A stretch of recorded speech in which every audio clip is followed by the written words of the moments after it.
Magandang araw uli sa inyong lahat mga kamatsas. Ngayon naman po ay tutok tayo dito sa katatapos lang na Day 4 ng ongoing 6th ASEAN Plus Individual Chess Championship na ginaganap ngayon sa Misamis Occidental.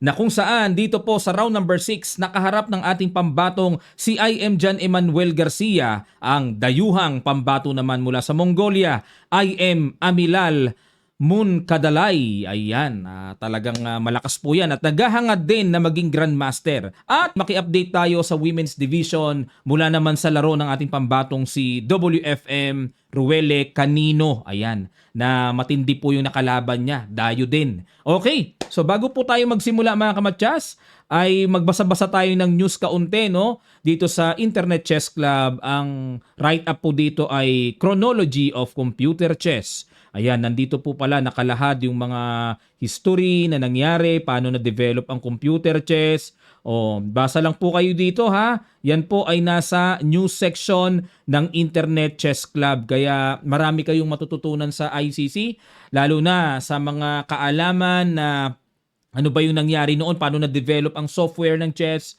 Yan po mga kamatsa. Sige po ha, bisitahin nyo lang ang site ng Internet Chess Club. Ang link ng news ilalagay lang po namin sa comment section below. Okay, ano ang nangyari dito sa bakbakan nila IM Gem? Nag-knight F3 dito si Gem at nag-knight F6 si Amilal. G3, ayan, fianchetto player talaga si si Gem eh. Nag-B5, grabe itong B5 na ito kakaiba. Knight A3, mas kakaiba itong tira ni Gem. Knight A3, atake kagad. Ngayon ko lang nakita tong Knight A3. Pero akalain nyo, bookline pa pala ito. Tinira ni, exactly ito yung naging laro. Nakaraang taon lang, Andreikin ang puti, Carlsen ang black. Tinirahan ni Andreikin ng Knight A3. Aba, yun nga lang, nanalo si Carlsen, panalo black. Nag A6, depensa lang. Nag C4, ayan, pamwersa at kinapture yung pawn C4, knight takes C4 at nag D5. Okay, ayun, teka muna mga kamatsas, sa usapang wala na sa libro yung D5 ang bagong tira dito. Ayan, ni Amilal, lumabas ang tira, no? Pero ang old lines ay Bishop B7 at may tumira na rin ng C5. Yan ang old lines na nangyari na exactly sa posisyon na to. Pero nag D5, yan ang bago. Pumasok sa gitna. Knight FD7 hinamon. Ooh! Grabe, Knight takes F7. Woo! Sacrifice by IM Garcia. What a move. Ay, grabe, good move. Kasi tingnan nyo evaluation bar, pumapabor sa puti. What a great sacrifice by IM Garcia. Kinapture. Knight G5 check. King F6. Kasi po kung doon pupunta, silipin lang natin para mas maliwanag sa atin. Pag dyan pumunta, may knight E6. Di tatakbo. Queen E6. Knight takes C7. Ayun, matatagpas yung rook sa A8. Decisive advantage ang puti. Okay, balik tayo mga kamatsas. Dito po ay nag-king F6 para walang knight E6 lundag at nag-D4. Okay, tama ba yung D4? Wait lang mga kamatsas. Dapat pala dito ang malakas na tira ay H4. Okay, halimbawa, paalisin. Mag H6. Sabay E4. Aw! Grabe, may ganyan pala. Kasi nga naman, pag kinapture ito, capture, tagpas yung tore. Kasi may check pa pag kinapture no? Lalanding yung pawn with check diba? Kitang-kita. Tapos, bukod doon, parang may D4 na, hindi pwedeng capturein talaga o galawin ang knight sa G5. E4 lang, at the same time, may papalabas na Queen F3. Yun pala, genius, no? H4 pala, mga kamatsas. Pero balik tayo. After King F6, ang ginawa ni IM Gem ay nag D4. Sinuportahan lang yung knight sa G5. Maganda to. Na-excite na ako kagad, Nag E6.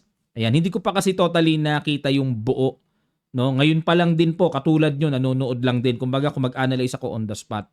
Kasi hindi ko na nire-review kasi tako pa sa oras pagka nire-review pa Kumbaga, on the spot na. Nag-E6. Ayun. Para makadevelop din ang dark square bishop, And nag-queen b3. Ayun. Itong queen b3, pasimple pero merong dangerous threat, queen f3 para atakihin ang king. Pero, bagamat mukhang malakas sa paningin, nilagyan ng bad move ng computer engine. Nakita nyo po, may bad move, no? May red mark ng question mark. Ang gusto ng computer dito, bishop h3 naman. Ayun, para atakihin yung pawn e6. Tapos magda knight b6 para depensahan yung pawn. Tapos mag e4. Grabe. Kakatakot yung position ng black dito. Super exposed ang black king. Grabe, no? O pero balik tayo sa queen b3. Para sa akin po, malakas talaga yung queen b3. Unang tingin pa lang. Queen e8. Ayan. Para ang idea, pag lumanding ng check, aatras lang ang king, walang check doon. Kasi nako-cover na ng queen yung f7. Kumbaga yung queen e8 pang dagdag sa depensa na maaaring magawa na atake dito ng puti eh. Bishop h3, inatake yung pawn e6, knight b6. Ayan na nga po yung check. King e7. At nag-queen f4. Perfect move by IMGem. Yan din po ang tira ng computer eh. Yun nga lang, dito po sa sitwasyon na to, yun lang. Teka muna, balik ko nga lang. Queen f4 talaga tira eh. O yan talaga eh. Oh. Yun nga lang, baliktad gagad yung evaluation bar. Grabe kaselan pala tong sacrifice na to. Ang selan. Isang mali mo lang. Ang laki kagad ng evaluation bar. Nag h6, paalis sa knight. At nag queen h4. Kinain na. Takes din ng tore. Nag queen g6. Okay, daming pyesa ng black, Nag b3 muna para hindi maka knight c4. May bishop a3 din, susundutin. Nag king f7, umilag. Bishop g4, idea is to play bishop h5. Grabe, nakaka-excite naman tong laban na ganito, Ito yung mga gustong-gusto ko. At nagpakasigurista na dito si Amilal. Nag queen h6 para talagang kulungin na, itrap na yung queen, puwersahin nang ma-exchange at pwersado nga. Kain-kain, h4, basag sa g5 at nag knight c6, tineret ang pawn d4, hg5, hg5, and then bishop e3, depensa muna at nag e5. Yun nga lang dito mga kamatsas, syempre pag under attack ka, kailangang isimplify. Matagumpay na naipalit ni Amilal yung kanyang queen eh. Pag nawala ang queen, medyo mahirap na. Nagkukulang kasi sa puwersa ng atake and how to compensate the material exchange down. So, material disadvantage dito si IMGem eh. Rook C1, kinain ng D4, rook takes, bumawi, at ayun. And then may king F6. Daming bitin-bitin, Rook C6 check, king E5. Ayan, yun nga lang, tutukan pa rin namang bishop to bishop eh. Nag F4 check, kinain, king D4. Grabe. Dapat itong game na to may award eh, The most exciting game. The most thrilled game. Ayun, grabe, Bishop F3 umiwas. Samantalang yung knight ay hanging pa, rook B8 dinepensahan, and then rook H5. Lumalabas po kasi 2 minor pieces sa isang tore ang kapalit. Pero ewan ko lang kasi medyo hindi maganda ang pakiramdam ko sa king din ng black dito, Baka mamaya biglang mamatchas. Okay, ayun. Okay, sinuportahan yung knight. Pag kinain yun, may kain lang ng bishop. Nag-king D1. So, ang gusto mangyari ni IMGem, ilalagay po yung king sa C6 para ready to capture na. Yun nga lang, yung king D1 ay another bad move na nagawa. Dapat daw po ang tira ay king F1. Ganun lang. Dito pupunta. Malabo makita. Malabo. Isa pang option is to play F5 sabay F6. Oo. Yun ang tira, Pero balik tayo. Nag-king D1 eh. Bishop B7, rook C7, bishop D6, rook F7, depensa sa pawn, and rook C8. Ayun. Kung mapapansin nyo po, pinapakain yung bishop libre, pero may bishop A3 kasi at magkakaroon kasi ng matcha sa ilalim. Kaya agad na gumawa ng paraan dito si IMGem para pag na-release yung bishop, ang nakikita ko dito is rook C7 para mapagtakpan yung paparating na matchas. Nag-bishop C6 lang, bishop G4 threat muna sa tore, rook G8 at nag-rook G7, nag-capture na at nag-bishop takes F4. So bishop sa bishop and knight and bishop sa torre. So endgame ito.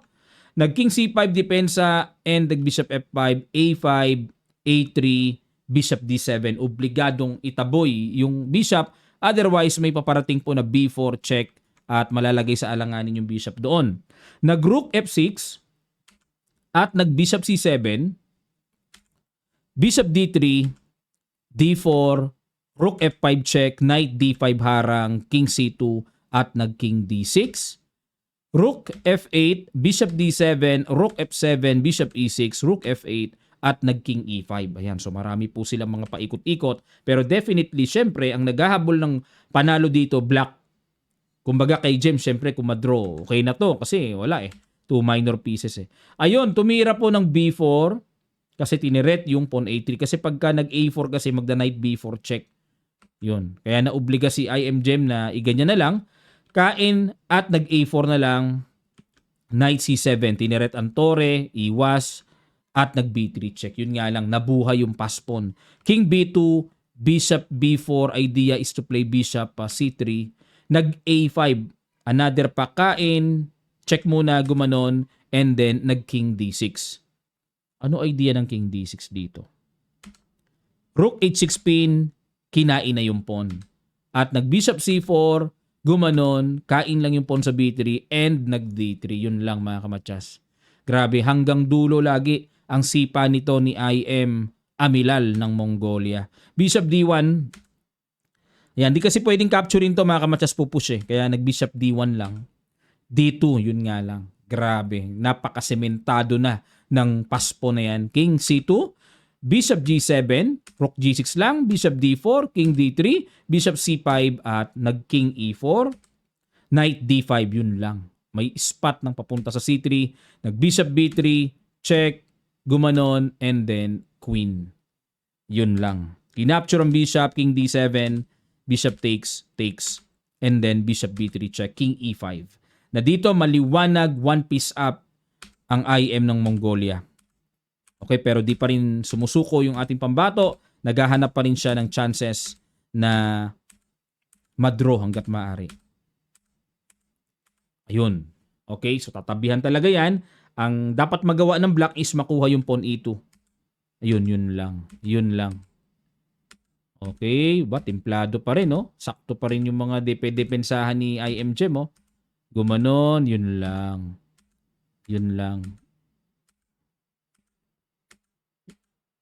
Ah, grabe. Umikot dun sa kabila. Ah, pag kinain kasi stalemate. Stalemate, tabla. Kaya hindi pwedeng kainin yan. Gumanon lang. At anong ginawa? Nag-king, bishop F3. Okay, at anong ginawa? Nag-king G3. Wait lang po mga kamatsas ha. Naghang ang aking... ayun, so close ko muna yung aking engine dito kaya naghahang eh. Oh, ayan. Pero dito po, mag-isip na kayo ng paraan paano masusugswang. May sugswang ba? Oh, ayan. Nag-bishop G4, di pwedeng capturein pa rin. Knight G6. Ay, oo. Ito na lang ang i-spot, no? Knight H2. Kita nyo po to. Yan na lang ang lalanding, ano? Matchas, oh. Gumanon, ganon, gumanon. Gumanon. Ah, dito naman. Grabe. Dalawa eh. Knight H2 and Knight D2. Ayun. Dyan po pag Knight C4, mamamati kambing na po, nag-resign na. Okay, grabe. Napaka-instructive na naman ng endgame battle na ito mga kamatsas. Talagang wala, malakas talaga itong taga-Mongolia na ito, no? At ngayon naman, dumako naman tayo sa Women's Division. Black dito ang ating pambatong si Woman FIDE Master Ruele Canino. Ang alam ko po, ito ay naging player ni Woman Grandmaster Janelle Fraina. At kontra sa Woman Grandmaster, ang dayo na mula sa Vietnam, Nguyen Thi Mai Hung. Ayan, ilang beses ko nang nakita yan sa Pilipinas. Dumadayo talaga yan. Pagka mga age group, ASEAN age group, kaya halos familiar na po si Thi Mai Hung dito sa Pilipinas. Okay, at bago tayo magsimula mga kamatsas, ay mamaya na po ang ating Kamatsas Friday night. Ayan, sa taas ko po, no, nakita nyo yung details. So, lagay ko lang po ang link sa comment section below para may chance pa kayo makahabol at makalaro kayo sa masayang online chess tournament natin na gagawin natin sa Lichess platform, ang Kamatsas Friday night. Ayan. Okay, black dito si Ruele, nag E4 si Timayhong, C5 Sicilian, sinabayan ng pang-attacking depensa, nag E6, C3 naka-delayed Sicilian alapin ang forma ng puti, nag D5 naka-French defense naman si Ruele at medyo parang nauwi sa advanced French defense. Nauwi sa French. From Sicilia, naging French. Ayan, kaya kailangan aral nyo yung Sicilian, may aral din kayo sa French para hindi kayo maliligaw. A3. Nag F6. Ayun, binasag kagad. Nag Bishop D3, hindi pinansin yung basag. Kasi pag kinapture kasi yon, lalabas yung knight, makakatulong sa tempo development no? Nag F takes E5. Knight takes E5. Okay, bookline pa. Knight F6. Castling. Bishop D6. At nag-Knight G4. Bookline pa ba? Bookline pa. So itong Knight G4 medyo parang annoying kasi parang gusto kagad humaribas ng atake sa kingside at kinaslingan lang, kinapture, rook takes, nag-bishop G5 at yan po, hindi pa pala novelty, sorry. Nangyari pa pala ito noong 2017. Kala ko novelty na Rook F7, Queen C2, aral na aral H6, check muna. Ay, nako grabe. Para tayong nagbabasa ng libro, saktong-sakto. King H8, Bumishop G6 din, Rook F8, nag-Bishop E3. Aba, eksakto. Laro ito ni Roscoe, puti versus Stupak, yung black, 2562. Ang nag-handle ng black. Bishop D7, ayun, nawala na po sa libro. Kasi ang ginawa dito ni GM Stupak ay, parang may topak ang dating Stupak. Ang ginawa niya dito ay, anong tinira? Bishop D7, hindi. CD4, kinain yung pawn sa D4. Yan ang old line. Ayan mga kamatsas. Malupait si Stupak. Nag-Bishop D7. At ayun na, nag-B4 na. Okay, gusto na kagad ni Timayhong, ano ba talaga gagawin mo sa C5? May challenge pupush ka ba o kakainin mo yung D4 ko? Ayan, may challenge. Kinapture lang po yung pawn D4. Capture at nag-Queen C7. Okay? May simple threat doon sa H2. At nag-H3 lang, nag-E5. Bumasag na po ang ating kababayan. E5 kagad. Kumapture, Bishop takes, Rook A2 ilag, and nag-D4. Bishop C1 lang. Kasi kung aatras po sa D2, walang space yung knight sa B1, pangit. Kaya napilitang umatras para kahit papaano yung knight mai-develop sa D2 square. At ang ginawa, nag-Bishop E6, ayun na naman, tusok na naman. Ay, yan ang masakit. Napakasakit, Kuya Eddie. Ayun kasi may sibat na pala. Kasi kung magdurok A1 mga kamatsas, may D3, ayun may sibat Talaga palang corner. Nag-rook B2, D3. Kinain ng bishop, kain. So dito po ay quality up ang black. Lamang tayo sa material, pero sa position, hindi pa rin nakakasiguro kasi syempre kahit papano very powerful pa rin ang diagonals na yan mga kamatsas. Okay? Queen F4, Rook E1, threat ang bishop. Dinipensa ng tore. Nag-Rook E4, umatake. Atras muna, Queen F7. Rook H4, ayan na nga po. Salbahiski ang threat. Kasi kakapturin array ko, hindi makakabawi dahil napakalakas ng pin. Ayan na nga ang sinasabi ko sa dalawang espada na yan. Bishop F5, tingin ko yan din Unang tingin ko yan ang pwersadong gawin para talagang ipakain na yon, sabay iwas lang. Ang importante, yung bishop sabi ko sana. Ang importante, mahalaga. Ang importante, mapalit ang light square bishop. Mabawas-bawasan. Pero, hindi tinuluyan. Kasi po, kung tutuluyan, Rook takes H6, King G8 lang, may tempo pa. Siyempre, kailangan pang intindihin yan May tempo pa, bitin yung tore. Nakaiwas na sa pagkakapin diba? Yung Bishop C4 hindi nga pwede pala kasi laging automatic may bitin kaagad kasi sa sa Queen C2. Parang gusto ko sanang tusukin ng Bishop C4 yung Queen eh. Yun nga lang, nakapin na rin yung Queen niya. Okay? So dito, pinahinog muna ni Timay Hung. Nag-Queen dito muna siya. Ayun, para kukuhanin yung pawn. Naku, diretso pa matchas yung datingan na malakas pala yung Queen dito. At agad namang binarhan ni Ruele yung diagonal na yan. Okay, delikading. So, hindi pwedeng capturein kasi natatakpan na po ang diagonal. Nag-Bishop B5, umiwas. At tinutukan ang Torre. Libre yun ah. Hindi ba libre yun? Yung knight sa baba. Pero nag-Rook E6. Pero yung Rook E6 po, second choice pa rin ng Stockfish 17. Ayan, sa mga nagtatanong po, anong Stockfish ang gamit nyo? 17 po, yung latest, no? Ayan, parang wala pang 18 eh, na engine. Okay, pero ang number one choice dito ng computer ay kainin na yun. Buo na pala yun eh. Pero dahil nag-Rook E6, okay, nasa tono pa rin ha. Kumbaga sa musika, hindi sintonado. Tama yung Rook E6 ni Ruele kasi extra depensa dyan sa pawn kasi baka mamaya bigla mag-sacrifice yan. And then parang may nakikita pa akong Rook G6, mga ganun-ganun. Okay, nag-Knight C3, iniwas na rin po yung hanging knight. Aba, grabe ang tinira dito. Sige po, pakiramdaman nyo. May tinira dito si Ruele na talagang masisiyahan kayo. O sige, guess nyo yun. Sa ilang sandali lang, tutuloy kaagad natin. Start!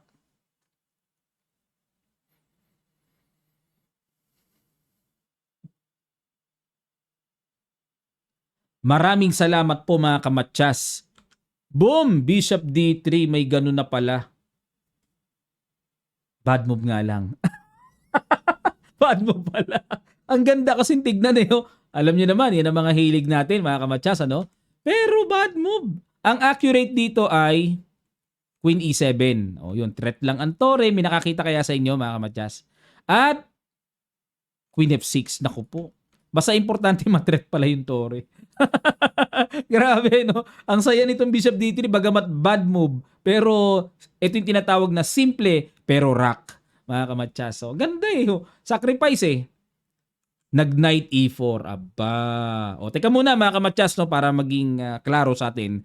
Ano ba ang ibig sabihin ng sacrifice na yan? Pag kinain kasi, may knight takes lang din. At kapag talagang todo-todo ang gustong mangyari na capture-capture, may capture doon. Ayun. At kuha yung Torre. Pag nag-King H2 and then simple Queen takes H4. Okay? Double quality up ang tawag dito. Dahil knight sa Torre, Torre sa Bishop, double quality up. Wala na. Ubos pati pantubos ang tawag dyan. Balik tayo mga kamatsa sa Knight E4 na ginawa ni Timay. At, teka muna, pinahang yung Bishop. Pinahang, pero may Knight G5 siyang threat, ano? May Knight G5, kumbaga dito, desperado si Timay Hung. Gulo-gulo na ito, parang ganon. Pero hindi natinag ang ating kababayan. Kinapture talaga ang libreng pyesa. Nag-Knight G5 and then Queen G6. Ngayon, ang tanong, kumbaga may tanong, ano ngayon? Ano kasunod? Ano kasunod? Nag-F4. Apa talaga nga naman, oo. Grabe ah. Mikhail Tal. Nag-Knight C4. Kumounter. Queen D5. Dinikita ng Torre. Naku, ito yung mga kailangan pag-isipang mabuti, no? Baka mamaya mahalaw pa. Maswindle pa. Rook E1 check. King F2. And then, naku, dito po, ito. Last puzzle. Sigurado na to, hindi na bad move to mga kamatsas. Talagang brilliant ang ginawa ni Ruele. Sa ilang sandali lang, resign kagad. Tutuloy kagad natin. Start.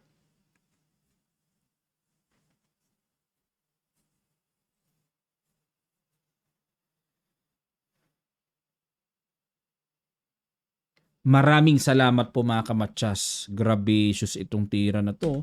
Boom! Rook F1, sacrifice. Pag kinain kasi, dito po nag-resign na si WGM. Na-upset ang WGM. May Knight E3 check. Kuha yung Queen, oh. Yun, oh, kuha. Obos. Obos tawi. Yan. Parang pwede pang check doon, Queen C2 eh. Parang mamamatchas pa eh, no? Pero masigurado yung Knight takes Queen na. Okay? Ngayon, pag hindi naman kinain yung sacrifice, Coach, paano naman kung mag-king G3 lang? O maaring matanong nyo yan mga kamatsas. Ito gagawin. Sisimplihan lang ng pitas doon sa bishop. At kapag bumawi ng pitas sa B5, magda knight D3. Ayun. So, suportado naman ng queen. At yung tore, okay, bagamat nakatutok dyan, pero wala na pong magawa. Wala ring magawa ang knight.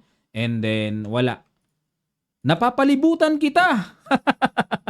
Mali pa, no? Napapalibutan ka namin. Napapalibutan ng pyesa ng black ang white king. Ang saya-saya po ng performance dito ni Kanino. Congratulations sa ating kababayan. Ano? Talagang pinapasaya tayo no, kapag ka nananalo talaga.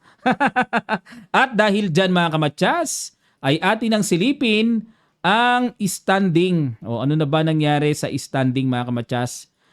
Iakyat lang natin. Ayun. Okay. Isa-isahin po natin ito. So ito yung naging resulta kahapon sa round number 6. One game lang kahapon eh. Natalo po ang ating pambatong first woman grandmaster Janelle Freina sa dayong Russian Ovod Yevgeniya. Malakas talaga tong Yevgeniya na to, no? Oh. Ayan, at pero babawi pa si Janelle. Kanino nanalo kay Timay Hung? O yun, masarap sa mata mga kamatsas. At okay, tingnan natin ang standing so far after round number 7 at bago ko ipakita sa inyo ang pairing ng round number 8, nangunguna pa rin ang Russian na si Ovod pero gabuhok lang mga kamatsas ang lamang niya sa ating pambato na si Ruele Canino. 0.5 lang, gabuhok pa lang yan mga kamatsas, hindi pa talaga malayong malayo yan. Okay? So, uungos pa yan, baka mamaya si Canino pa mag-champion. O, diba? At ito po ang pairing nila. This round number 8. After nito, pakita ko naman sa inyo ang sa men's division. Okay, nakalaban na pala. Ongoing po yun kanina, no? Round number 9, wala pang results. Round number 9. 9 o'clock kanina nagsimula ang round number 8. Ayan. So, teka muna. Anong oras ba to? Kanina, round number 7. Round number 7, teka muna. Round number 7, kanina ba to? Kanina to. Okay, sariwa pa pala. Kanina pa pala to. Tama. Nanalo po yung ating si Kanino.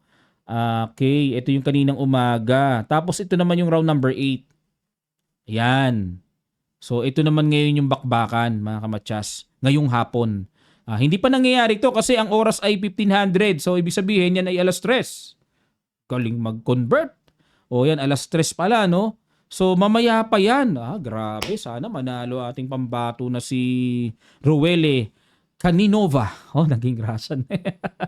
Pwedeng Caninova. Yan. Kalaban ay ang Russian na si... Grabe yung dalawang Russian, no?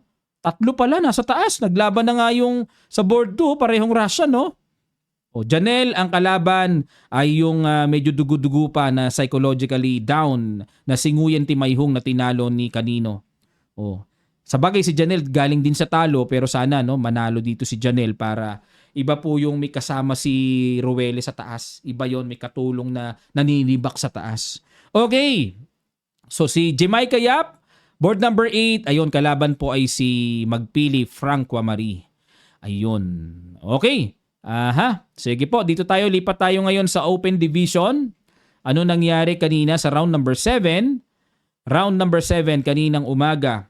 Ito na po, may mga results na. Bersamina, ay sayang. Grabe tong Raahul na to, talagang grabe tong Raahul. Naninibak talaga. Kahapon, tinalo si Kim Steven Yap. Tingnan nyo po pag sinilip natin tong si Raahul. Tingnan nyo, performance niyan.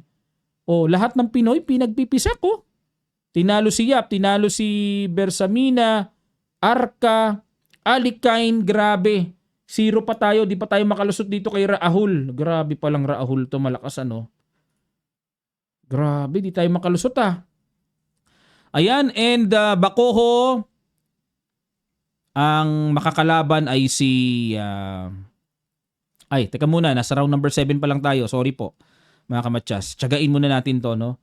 Ayun, nanalo si Indian Kamotra kay Arca. Sayang. Okay, tabla ang Vietnamese sa board 3. Steven Yap nanalo kay GM Nguyen Duc Hoa. Ayan, kaya medyo malaki pa chance ni IM Yap, Consyo, tabla kay Wong Yinlong. At si IM Jem Garcia tabla kay Nguyen Van Huy. Yan, okay. So ngayon po ay tingnan natin ang pairing ng round number 8. O ayun na. Grabe, Mariano Fabian Glenn. Kaano-ano kaya ni GM Mariano ito si Maria? Kala ko si FM Nelson Mariano eh. Kapatid ni GM ano yun? Nelson Mariano. Puro Nelson din ang mga names nila. Aha, board number 2. Okay. Ang pinakamataas po na naglalarong Pinoy ay si Bacoho Mark J kontra kay GM Tran Tuan Min ng Vietnam. At grabe nagharap na. Giancarlo Arca versus Yap Kim Steven. Okay, and yon. Wong Yinlong versus Bersamina. So yan po ang mga abangan natin mga kamatsas ngayong hapon, no? At i-report natin yan bukas na mga kamatsas. Okay, maraming salamat po sa inyong matiyagang panonood. So muli po ay shout out sa gobyerno ng Misamis Occidental Province at grabe po no sa pamamalakad ng ating Governor Henry S. Waminal sa napakagandang pag-sponsor po dito. At shout out din sa kanyang napakasipag na chess coordinator na si Engineer Ray Urbistondo. Thank you po boss sa pag-invite sa Kamatyas para tutukan ang mga kaganapang nangyayari dito sa 6th Asian or ASEAN Plus Individual Chess Championship at syempre sa National Chess Federation of the Philippines na palaging tumutulong po sa mga ganitong klaseng international event na maidaos ng maayos dito sa ating bansa. Maraming salamat po mga kamatsas. Abang-abang lang tayo sa magiging resulta mamayang hapon. Kita-kits po ulit sa report ng Day 5. Maraming salamat po.